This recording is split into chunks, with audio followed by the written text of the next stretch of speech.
मित्रांनो, स्वागत आहे तुमचं शाळेतील गोष्टी या चॅनेलवर। प्राण्यांचा राजा सिंह तो एकदा फार आजारी पडला। पुष्कळ औषध उपचार केले पण काही गुण येईना। त्याचा समाचारास सगळे पशुपक्षी येत असत पण कोल्हा मात्र येत नसे। कोल्ह्याचे व लांडग्याचे वैर होते।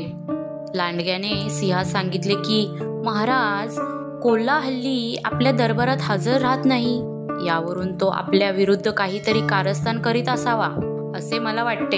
हे भाषण ऐकून सिंहास कोल्ह्याविषयी संशय आला व त्याने त्यास ताबडतोब बोलावून आणण्यासाठी एका पशुस पाठवले। हुकुमाप्रमाणे कोल्हा दरबारात येऊन हजर होताच सिंह त्यास म्हणतो, काय रे, मी इतका आजारी असता माझ्या समाचारास तू मुळीच येत नाहीस, याचे कारण काय बरे? कोल्हा उत्तर करतो, महाराज, आपल्यासाठी एकदा चांगलासा वैद्य मी पाहत होतो।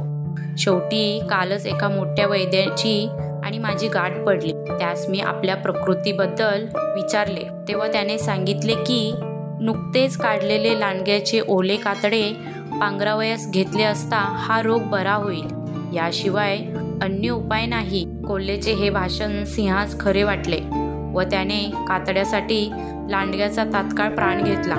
तात्पर्य हेच, दुसऱ्याचा नाश व्हावा अशी इच्छा धारण करणारे लोक बहुधा स्वतःच नाश पावतात।